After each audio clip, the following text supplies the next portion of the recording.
Terima kasih Anda masih bersama kami. Bagi Anda yang baru saja bergabung, kami hadirkan kembali 3 berita utama hari ini.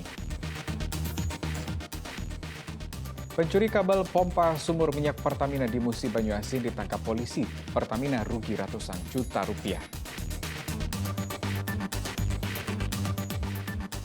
Gubernur takziah ke rumah santri Gontor yang tewas dianiaya seniornya. 2 santri senior telah ditetapkan sebagai tersangka.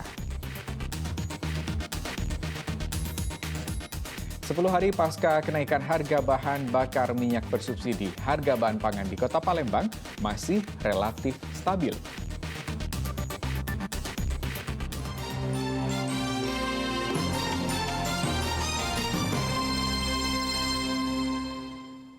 Ya, Dinas Kesehatan Kabupaten Ogan Komering Ulu melakukan vaksinasi booster kedua atau dosis keempat vaksinasi COVID-19.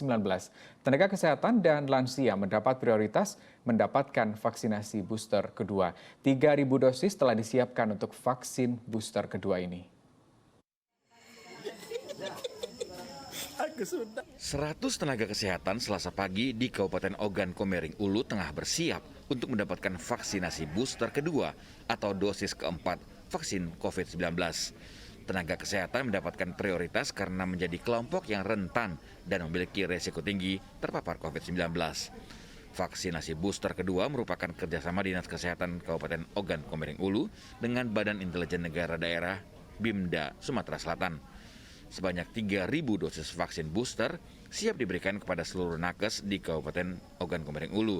Vaksinasi akan diberikan adalah vaksin jenis Pfizer. Lebih kurang 3.000 nakes yang ada di Kabupaten Ogan Komering Ulu saat ini memang masih belum 100% dilakukan vaksinasi, dan ini adalah salah satu upaya kita agar tenaga kesehatan yang ada di Kabupaten Ogan Komering Ulu bisa mendapatkan vaksinasi COVID booster tahap 2. Ya. Pelaksanaan vaksinasi booster kedua akan digelar secara bertahap hingga 2 pekan ke depan. Nantinya vaksinasi booster kedua akan diberikan juga kepada masyarakat umum, khususnya para lansia yang juga rentan terpapar COVID-19. Dedi Irwansyah melaporkan dari Kabupaten Ogan Komering Ulu. Kita ke informasi lain, Gubernur mendatangi rumah duka santri Gontor yang tewas dianiaya seniornya. Gubernur memberikan support dan mengharapkan keluarga tabah. Sejauh ini 2 santri senior telah ditetapkan sebagai tersangka. Di bawah guyuran hujan, Gubernur mendatangi rumah duka santri Gontor, Ponorogo, Jawa Timur. Gubernur menyambangi rumah duka di Jalan Mayor Zain, Lorong Sukarame, Kelurahan Kalidoni, Palembang untuk takziah. Gubernur sekaligus menanyakan perkembangan hasil autopsi seraya berharap polisi menegakkan hukum yang adil. Gubernur berharap pihak keluarga untuk tabah dan tidak menyalahkan Ponpes Gontor sebagai institusi pendidikan. Saya berharap penegak hukum kepolisian untuk menegakkan kebenaran sehingga keluarganya tidak penasaran. Dan saya ingatkan bukan melarang, tapi ini ulah oknum, kita tidak serta-merta mensalahkan Gontornya, tidak. Gontor itu adalah lembaga pendidikan yang tentu tujuannya baik. Sejauh ini polisi telah menetapkan 2 orang santri senior menjadi tersangka. Diduga motif penganiayaan karena masalah peralatan kemah yang rusak dan hilang. Yenur Ihram melaporkan dari Palembang. Ya, jajaran Satuan Narkoba Polres Ogan Komering Ulu membantu masyarakat yang terdampak kenaikan BBM di Kota Batu Raja, Kabupaten Ogan Komering Ulu. Sebanyak 200 paket sembako diberikan kepada warga kurang mampu. Bantuan diberikan untuk mengurangi beban masyarakat di tengah kesulitan ekonomi. Polisi menghentikan para pengemudi angkot dan truk yang tengah melintas di Jalan Merdeka, Kota Batu Raja, Kabupaten Ogan Komering Ulu. Kali ini polisi bukan mengadakan razia kepatuhan lalu lintas, tetapi polisi tengah membagikan paket sembako dari Polisi Satuan Narkoba Polres Ogan Komering Ulu. Bantuan sembako diberikan sebagai bentuk kepedulian kepada masyarakat yang terdampak kenaikan harga BBM. Selain itu, bantuan paket sembako juga diberikan kepada sejumlah para pengemudi ojek pangkalan dan petugas kebersihan yang berada di kawasan Batu Raja Timur.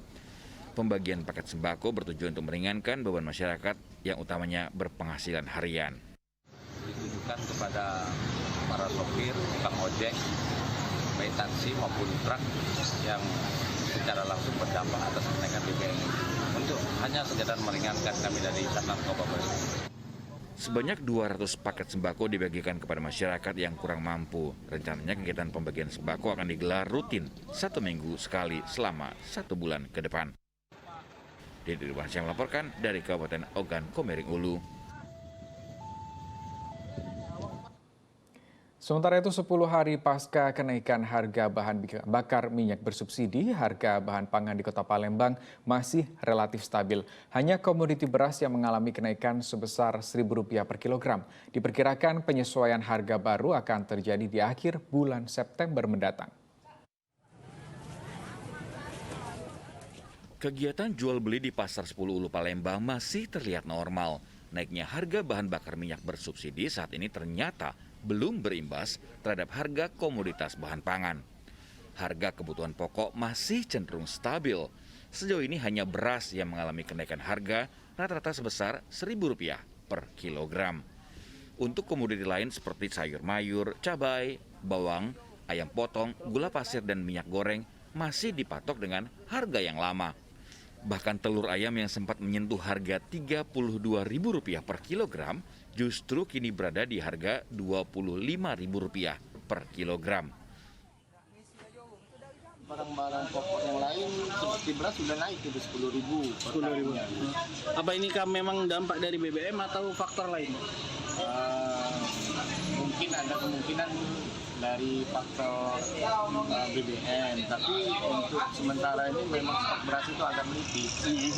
Dari petaninya memang belum panen. Itu biasa biar masyarakat tuh bisa membantu. Pedagang memperkirakan penyesuaian harga baru akan terjadi di akhir bulan September. Meski demikian, mereka berharap tidak ada lonjakan harga yang signifikan dari imbas kenaikan harga BBM. Dedy Irwansyah melaporkan dari Kota Palembang. Kita beralih ke informasi lain, seorang penagih hutang dipukul dengan menggunakan kunci roda oleh seorang pria di SPBU Jakabaring, Palembang. Saat tengah mengisi bensin di SPBU di kawasan Jakabaring, Palembang, seorang pria dihampiri beberapa orang yang ternyata adalah penagih hutang. Setelah terlihat mengadakan percakapan, sang pria mengamuk lalu mengambil sebuah kunci roda dan menyerang para penagih hutang. Salah satu dari penagih hutang terkena hantaman kunci roda hingga menderita luka yang cukup parah pada bagian kepala. Korban dilarikan rekannya ke rumah sakit Bari Palembang untuk mendapatkan perawatan. Ingin nyocok ke ini surat data kami. Kami kan lengkap, ada surat dari pihak leasingnya ada. Nah, begitu dia itu tidak galak, dia ini diajak ngomong baik-baik kan. Ya, langsung kami ini cari ke kuncinya itu kan, bukannya dirampas bukan. Nah, dari kuncinya itu dia udah senang, langsung buka pintu, langsung gebuk gitu. Usai melukai korban, pelaku langsung meninggalkan lokasi kejadian bersama kendaraan. Korban berencana akan melaporkan kasusnya ke pihak kepolisian. Dedy Irwansyah melaporkan dari Kota Palembang. Pencuri kabel pompa sumur minyak Pertamina di Musi Banyuasin ditangkap polisi saat pelaku hendak kabur usai melakukan pencurian. Polisi menangkap tangan pelaku pencurian kabel pompa sumur milik Pertamina Rambaville di kawasan Ramba, Kecamatan Babat Supat, Musi Banyuasin. Tadinya pelaku yang bernama Agus Arifin, warga asal Rimba Rakit, Kecamatan Babat Supat, hendak kabur menggunakan motor usai melakukan pencurian. Pelaku mencuri kabel dengan memotong kabel pompa minyak milik Pertamina Ramba. Akibatnya pompa Pertamina tak bisa beroperasi selama 3 jam. Akibat dari pelaksanaan pencurian tersebut, Pertamina tidak melakukan produksi minyak sebanyak 57 barel dalam kurun waktu 3 jam. Kerugian sendiri, Pak? Kerugian ditafsir untuk minyak yang tidak berproduksi diperkirakan 92 juta kurang lebih. Terus kerugian total ditambah dengan kabel yang dipotong 112 juta. Dari tangan pelaku, polisi menyita kabel sisa tidak terjual, 1 motor dan gergaji pemotong kabel. Polisi terus memeriksa tersangka dengan kemungkinan masih ada tindak kejahatan lainnya yang kemungkinan dilakukan. Pelaku dijerat pasal 363 KUHP dengan ancaman hukuman 7 tahun penjara. Sementara polisi tengah melakukan pengejaran terhadap seorang pelaku lainnya. Januar Ikrom melaporkan dari Palembang. Ya, kita ke informasi lain. Pemerintah daerah Kabupaten Ogan Komering Ilir tengah mengadakan proyek rehab Taman Double Road yang berada di Kota Kayu Agung. Proyek ini memakan anggaran sebesar 36 miliar rupiah.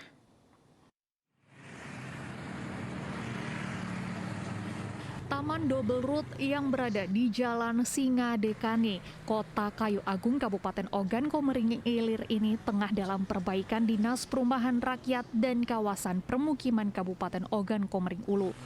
Perbaikan Taman Double Road menghabiskan dana APBD sebesar 3,6 miliar rupiah. Proyek dengan dana sebesar itu pun menjadi perbincangan warga sekitar. Apalagi berdasarkan data Badan Pusat Statistik Kabupaten Ogan Komering Ilir merupakan kabupaten termiskin nomor 4 di Sumatera Selatan. Untuk rehab double road ini sebenarnya tidak ada manfaat sama sekali. Karena double road yang lama itulah sudah cantik. Nah, itu juga dana itu double road itu juga 3,6 miliar. Lebih. Karena 36 miliar lebih. Nah, itu semestinya dana ini dimanfaatkan seefisien mungkin karena Oki ini adalah kabupaten termiskin di Sumatera Selatan. Salah satu, Pak, ya? Salah satunya termiskin di kabupaten di Sumatera Selatan ini. Nah, sedangkan di pantai timur sana masih banyak yang harus dibenahi, termasuk pembangunan jalan. Pembangunan jalan-jalan di sana itu sekarang ini apalah istilahnya nggak ada, bukan nggak ada istilahnya. Pemerintah Kabupaten Ogan Komering Ilir sendiri merehab Taman Double Road sepanjang 1,8 km ini untuk mempercantik Kota Kayu Agung, terutama di malam hari.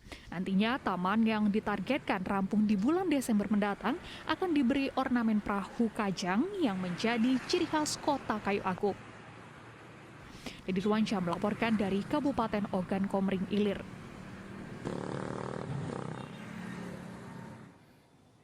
Ya, demikian berita Palembang hari ini. Terima kasih atas perhatian dan kebersamaan Anda. Saya Rusdi Maulana pamit undur diri. Sampai jumpa.